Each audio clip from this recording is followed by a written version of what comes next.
Hello everyone. तो ये lecture number 6 है हमारा topic limit continuity and uniform continuity. इस टॉपिक में हम यूनिफॉर्म कंटिन्यूटी के बारे में पढ़ेंगे। तो डेफिनेशन देखते हैं पहले। यूनिफॉर्म कंटिन्यूटी क्या है कि अगर f कोई कॉन्टिन्यूस फंक्शन है किसी क्लोज्ड इंटरवल में और उसके लिए हमारे पास एक एप्सिलन मिल रहा है जो ग्रेटर देन 0 है, बहुत छोटा है, और यहाँ पे एक अगर ऐसा पॉजिटिव नंबर डेल्टा एग्जिस्ट करे जो कि सिर्फ एप्सिलॉन पे डिपेंड करना चाहिए, किसी और पे नहीं। इसको हम कैसे लिख रहे हैं, जैसे मैथमेटिकल डेफिनेशन में F X minus F C, इसका एब्सोल्यूट की वैल्यू अगर लेस देन एप्सिलॉन है, कब? जब x माइनस सी लेस देन डेल्टा है। यहाँ c जो है एक कांस्टेंट नंबर है जो कि इस इंटरवल में से कुछ भी हो सकता है। ए बी इंटरवल दे रखा है, उसमें से कुछ भी हो सकता है, सी की वैल्यू वेरीज कर सकती है। लेकिन जो डेल्टा है, आपने एप्सिलॉन चूज करना है। एप्सिलॉन चूज करने के बाद डेल्टा एप्सिलॉन पे डिपेंड करना चाहिए। ऐसा ना हो कि अगर आप सी चेंज कर रहे हो तो आपका डेल्टा सी के चेंज होने पे डिपेंड हो जाए। अगर हमारा डेल्टा सी के चेंज होने पे डिपेंड नहीं कर रहा, सिर्फ एप्सिलॉन पे डिपेंड कर रहा है, तो उस टाइप के फंक्शन को हम बोलते हैं यूनिफॉर्म कॉन्टिन्यूस फंक्शन। अब यूनिफॉर्म कॉन्टिन्यूस फंक्शन में दो चीजें ध्यान रखने वाली होती हैं। फर्स्ट है, किसी भी फंक्शन की यूनिफॉर्म कॉन्टिन्यूटी अगर हमें चेक करनी है तो हम किसी पॉइंट पे चेक नहीं कर सकते, हमें यूनिफॉर्म कॉन्टिन्यूटी इंटरवल्स पे ही चेक करनी है। तो हम क्या लिख सकते हैं, it can be find only for intervals, not on a single term, not on a single number। किसी नंबर पे डिपेंड, नंबर पे नहीं कहा सकते कि फंक्शन यूनिफॉर्म कॉन्टिन्यूस है कि नहीं। यूनिफॉर्म कॉन्टिन्यूस का मतलब वो एक नंबर्स के सेट पे डिपेंड करेगा। इसमें तो इंटरवल बोल ही दिया, चलो बात ही खत्म। सेकेंड पॉइंट है कि आप जो इंटरवल ले सकते हो जहां पे आपको यूनिफॉर्म कॉन्टिन्यूटी चेक करनी है, वो इंटरवल क्लोज्ड हो सकता है। हम लिख सकते हैं interval can be closed, open भी हो सकता है और सेमी क्लोज्ड भी हो सकता है। सेमी ओपन लिखो, सेमी क्लोज लिखो, एक ही बात है, ठीक है। लेकिन यूनिफॉर्म कॉन्टिन्यूटी हमेशा फाइनाइट इंटरवल पे चेक करनी है, ऐसा नहीं कि आप इनफाइनाइट इंटरवल पे चेक करते रहो। तो यहाँ तक था कि हमने यूनिफॉर्म कॉन्टिन्यूटी की डेफिनेशन पढ़ी है। फर्स्ट पॉइंट, दो पॉइंट्स देखे हैं जहाँ पे जो कि हमें पता होने चाहिए कि अगर हम यूनिफॉर्म कॉन्टिन्यूटी निकालते, ऐसा ना हो कि आप यूनिफॉर्म कॉन्टिन्यूटी किसी फंक्शन के किसी पॉइंट पे निकालते हो, नहीं। यूनिफॉर्म कंटिन्यूटी एक इंटरवल पे निकलती है फंक्शन की। अब यूनिफॉर्म कॉन्टिन्यूटी, अगर फंक्शन आपका यूनिफॉर्म कॉन्टिन्यूस आ गया, मान लो आपका फंक्शन जो है यूनिफॉर्म कॉन्टिन्यूस आया, तो ये अप्लाई करेगा कि आपका फंक्शन कंटिन्यूस भी है। तो हम लिख सकते हैं, ये थ्योरम ही है actually, uniform continuity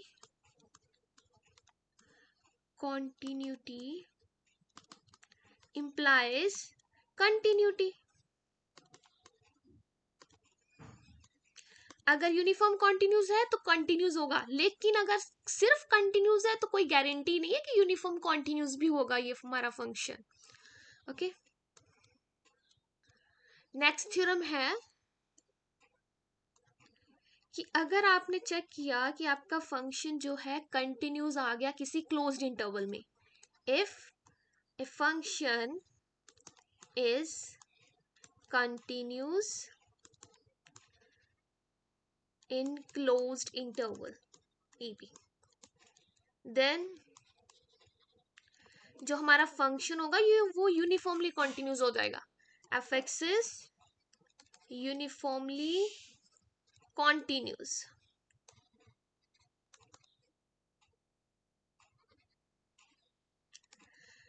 continuity uniform continuity को अप्लाई तब करेगी जब इंटरवल क्लोज्ड हो। एग्जाम्पल करते हैं फिर।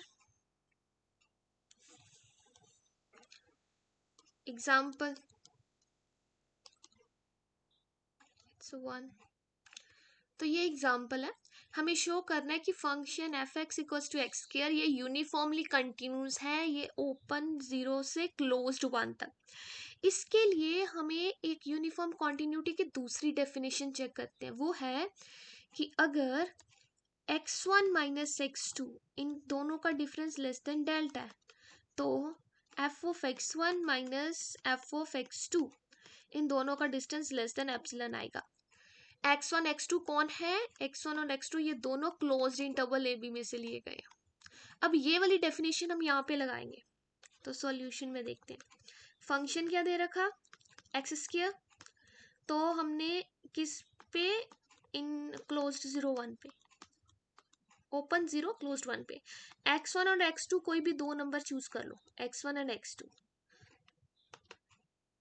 ठीक है। ये कहाँ पे बिलोंग कर रहे हैं? ये बिलोंग कर रहे हैं यहाँ से। तो अगर इस डेफिनेशन में रखें तो क्या बनेगा कि F of x1 minus F of x2, ये क्या आएगा यहाँ पे? इसको आप ओपन करो, क्योंकि फंक्शन में अगर x1 रखा तो आ जाएगा x1 स्क्वायर, x2 रखा तो आ जाएगा x2 स्क्वायर। आप यहाँ पे a square minus B square के फॉर्मूले से आप क्या लिख सकते हो? x1 minus x2 multiply with x1 plus x2। अब देखो कि मैक्सिमम ऐड करके कितना हो सकता है? x1 और x2 को ऐड करके मैक्सिमम वैल्यू कितनी हो सकती है? क्योंकि मैक्सिमम वैल्यू यहाँ 1 है, तो 1 और 1, मान लो x1 भी 1 हो गया, x2 भी 1 हो गया, मैक्सिमम वैल्यू तो यही है ना। तो 1 + 1 2, तो आप लिख सकते हो कि ये वैल्यू आई 2 टाइम्स x1 माइनस x2। यहाँ तक हुआ। क्योंकि हमने दो नंबर चूज किए हैं जो कि इसके अंदर ही है, अगर x1 और x2 इक्वली है 1 पे तो ये आ जाएगा स्ट्रिक्टली 2। लेकिन ये दोनों एग्जैक्ट 1 ना हुए, उसके आसपास हुए, तो क्या आएगा? x1 प्लस x2, इसका जो एब्सोल्यूट वैल्यू है वो 2 से छोटी रहेगी। तो इस अगर हम ये केस ले, हमें दोनों केस लेके चलने हैं, तो ये लेस देन 2 आ गया। इसको आप ओपन करोगे तो क्या आएगा? 2 times x1 minus x2, correct. यहाँ तक हो गया सॉल्व। अब स्टार्टिंग में जब हमने ये सॉल्व किया, उसके लिए आप स्टार्टिंग में अज्यूम करके चलो कि F of x1 minus F of x2 ये टर्म लेस देन एप्सिलॉन है। दैट मीन आपके पास जो लास्ट में जो टर्म बची है, ये F X minus F of x1 minus F of x2 की वैल्यू आई, ये आपकी लेस देन एप्सिलॉन है। हमें क्या चाहिए? x1 माइनस x2 को लेस देन डेल्टा चाहिए, तो आप इसको क्या लिख सकते हो? x1 minus x2 is less than epsilon bye 2। अब एप्सिलॉन बाय 2 को आप डेल्टा चूज कर लो, है ना। डेल्टा क्या है? एप्सिलॉन को 2 से डिवाइड करो, डेल्टा आ जाएगा। अब यहाँ पे आप x1 और x2 कुछ भी चूज करो, क्या डेल्टा डिपेंड करेगा? नहीं। डेल्टा किस पे डिपेंड कर रहा है? एप्सिलॉन पे। आपने जो भी एप्सिलॉन चूज किया है उसको 2 से डिवाइड करो, आपका डेल्टा आ जा रहा है। तो यहाँ पे जो डेल्टा है independent of the chosen value of x है, तो हम लिख सकते हैं delta only depends on epsilon. So f of x1 minus f of x2 is less than epsilon for x1 minus x2 less than delta. Therefore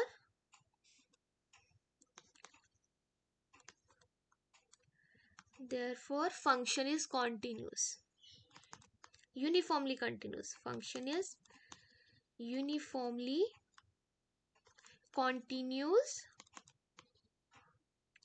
on open 0 से closed 1 तक। तो ये हमने एक एग्जांपल की, एक एग्जांपल और करते हैं इसके बारे में। तो एग्जांपल नंबर 2 है हमारे पास।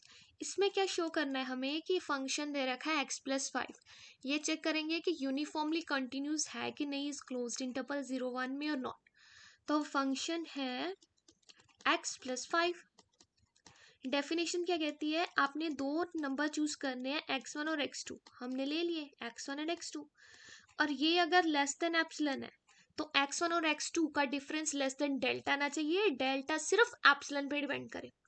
तो हम लिखते हैं, यहां से स्टार्ट करो, f of x1 minus F of X two. Function में x1 रखोगे तो क्या आ जाएगा, वो आएगा x1 प्लस 5। फंक्शन में x2 रखोगे तो क्या आएगा, x2 प्लस 5। अब ब्रैकेट्स ओपन करो, टर्म्स में जो इनसाइड है वहां पे ब्रैकेट ओपन करो, x1 plus 5 minus x2 minus 5। ये प्लस 5 और माइनस 5 कैंसिल हो गया, क्या बचा, x1 minus x2, x1 minus x2 बचा। ये क्या आ जा रहा है, हमारा ये टर्म थी एप्सिलन, तो स्टार्टिंग में एप्सिलन ली, हमें चाहिए इन दोनों का डिफरेंस डेल्टा, तो आप एप्सिलन को ही डेल्टा चूज कर लो ना। यहाँ पे ये टर्म जो हमारी ओरिजिनल टर्म है ये लेस देन है epsilon, sorry it's less than delta epsilon, तो आप एप्सिलन को ही डेल्टा चूज कर लो, तो आप लिख सकते हो x1 minus x2 is less then delta. Correct. मैंने यहाँ पे लेस देन क्यों लिखा, क्योंकि ये सारी फंक्शन लेस देन एप्सिलन है। मैंने ये यहाँ सॉल्व करके इतना आया, सॉल्व करके इतना आने के बाद ये क्या है, लेस देन एप्सिलन। हमें क्या चाहिए, एक ऐसा नंबर जो डेल्टा पे डिपेंड, जो एप्सिलन पे डिपेंड करे। तो ये तो डायरेक्टली x1 और x1 माइनस x2 आ गया, तो ये तो हमें चाहिए होता है। उसके साथ कोई मल्टीपल होता तो हम एप्सिलन के नीचे डिवाइड कर देते ना वो, लेकिन इस केस में है ही नहीं डिवाइड में, डिवाइड करने के लिए कुछ, तो एप्सिलन ही डेल्टा हो चुका है यहाँ पे, तो हम लिखेंगे delta is equals to epsilon. So delta is only depends on epsilon. Epsilon is greater than 0, however small. Delta depends on epsilon only. So function f, हमने हमारे पास ये कंडीशन ट्रू आ चुकी है, F of x1 minus F of x2, अगर ये less than epsilon है, किसके लिए, जब x1 minus x2 less than delta होगा, तो यहाँ से आप लिख सकते हो कि हमारा ये जो फंक्शन है, therefore the function fx is uniformly continuous on closed interval 0-1। ठीक है, हमने दो एग्जाम्पल्स कर लिए जो है यूनिफॉर्म कॉन्टिन्यूटी के लिए। अब हम करेंगे जो एग्जाम्पल होएगी जिसमें यूनिफॉर्म कॉन्टिन्यूस फंक्शन नहीं होगा, वो चेक करेंगे। तो देखो एग्जाम्पल है नेक्स्ट हमारे पास, इसमें क्या शो करना है कि फंक्शन जो है 1/x ये कंटिन्यूस है ओपन 0 से क्लोज्ड 1 पे, बट ये यूनिफॉर्मली कंटिन्यूस नहीं है इस इंटरवल पे। फिर इसके बाद हमें ये भी शो करना है कि ये फंक्शन जो है यूनिफॉर्मली कंटिन्यूस किस इंटरवल पे है, जब ये a से 1 तक है। a क्या है, 0 से बड़ी टर्म है, 0 के आसपास भी नहीं है, 0 से बड़ी टर्म है और 1 से छोटी। तो इसको प्रूव करते, पहले हमें प्रूव करना है कि ये कॉन्टिन्यूस है। सो प्रूफ के लिए fx है 1/x, आप चूज कर लो एक फाई एक्स फंक्शन है। फाई एक्स फंक्शन क्या है, x, ये एग्जिस्ट कर रहा है, exist for all x belongs to open 0 से क्लोज्ड 1।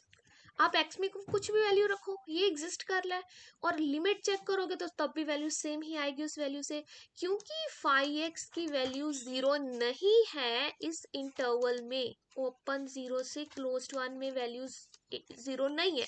तो आप यहां से कह सकते हो कि 1/5x ये भी कंटिन्यूस होगा, इट्स कंटिन्यूस, ये एग्जिस्ट कर रहा था for all, so 5x is continuous here, is continuous, और 5x 0 नहीं है इस इंटरवल में, तो हम कह सकते हैं 1/5x is also continuous.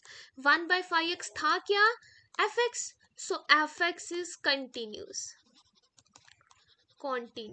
In open 0 से क्लोज्ड। अब हमें ये प्रूफ करना है कि ये फंक्शन यूनिफॉर्मली कॉन्टिन्यूस नहीं है। तो अब यूनिफॉर्म कॉन्टिन्यूटी के बारे में चेक करते हैं। F of x minus F of c, इनका डिफरेंस अगर लेस देन एप्सिलन है, तो एफ ऑफ एक्स क्या है 1/x, एफ ऑफ सी क्या आएगा 1/c, इन दोनों का डिफरेंस आप इसको एलसीएम लो तो c minus x over x c, इसको हम कैसा लिख सकते हैं x minus c, negative sign common लेके कोई डिफरेंस नहीं आएगा। ये सारी टर्म किससे लेस देन थी, लेस देन एप्सिलॉन।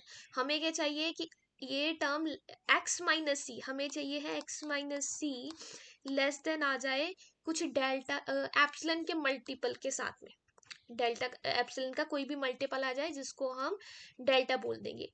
क्या ये चीज पॉसिबल है, अब खुद चेक करो।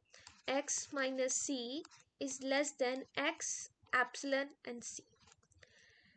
एप्सिलॉन के साथ जो c मल्टीप्लाई हो रहा है, c तो वेरी करेगा, ऑब्वियस है c तो वेरी करेगा, हमें c फिक्स थोड़ी ना लिया, हमें इंटरवल में से कुछ भी c लेना है।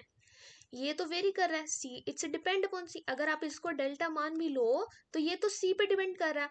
So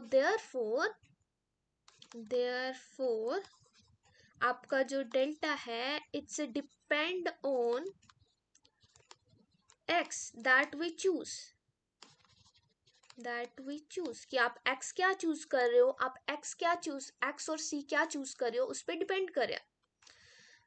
that we choose x और c, देयरफॉर हमारा जो डेल्टा है depend not only depend upon delta, not only depends on epsilon, also depends on what value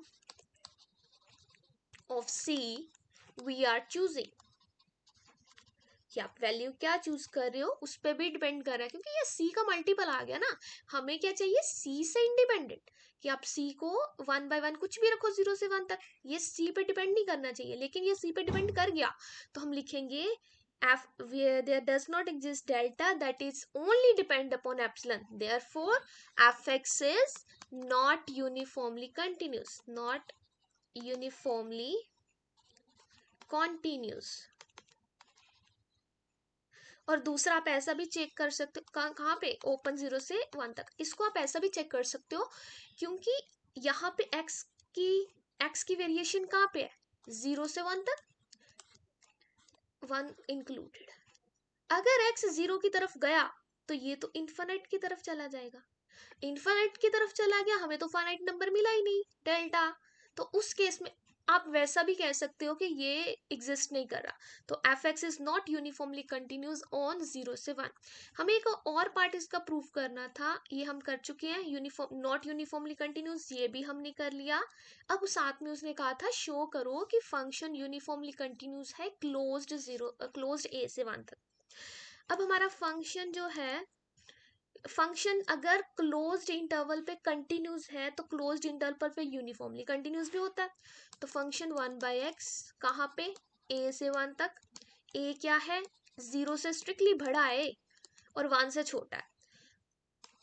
हमारा फंक्शन एफ एक्स कंटिन्यूस है, इज कंटिन्यूस इन